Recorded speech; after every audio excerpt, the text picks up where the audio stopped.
Imagine a mighty empire stretched across vast lands, rich with silk, porcelain, and ancient wisdom.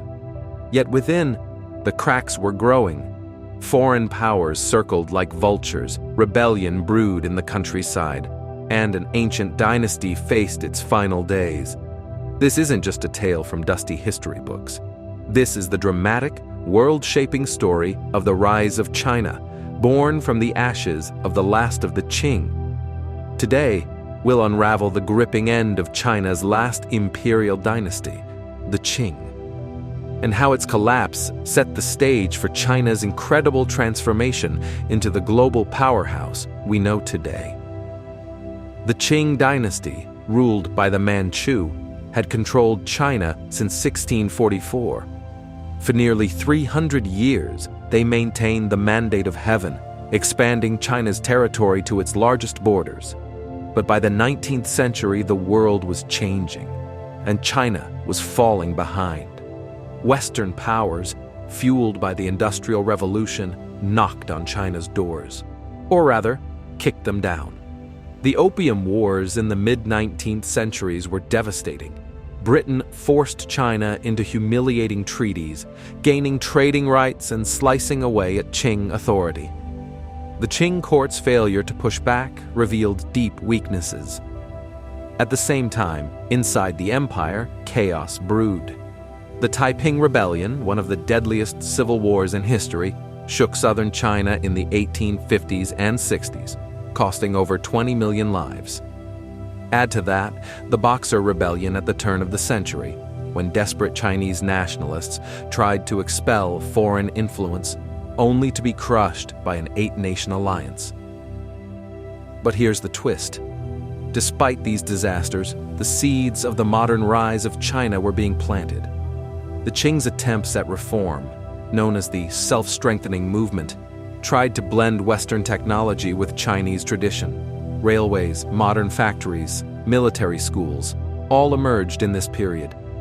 Yet the efforts were too slow, and resistance from conservative elites within the court kept China locked in the past. By the early 1900s, the Qing were on their last legs.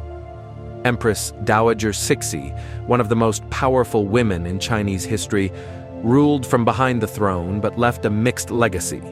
She backed some modernization but clung to old power structures. When she died in 1908, the Qing had little time left. In 1911, the Xinhai Revolution erupted. Led by revolutionaries like Sun Yat-sen, provinces began declaring independence from Qing rule.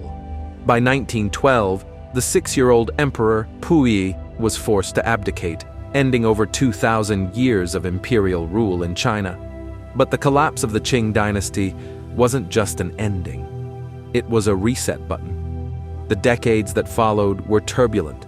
Warlords carved up the land, the Japanese invaded, and a brutal civil war between nationalists and communists gripped the country.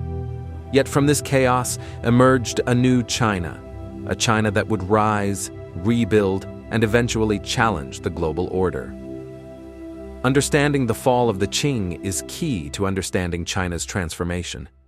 The Qing dynasty collapse wasn't a simple fall from grace. It was the dramatic breaking point that forced China to rethink itself, to adapt, and ultimately to rise again. Today, as we look at the rise of China, dominating global headlines with its economic power, technological advances, and political reach, it's important to remember that this rise didn't come out of nowhere. It was born from centuries of struggle, from the ashes of dynasties, and from a relentless drive to reclaim national pride.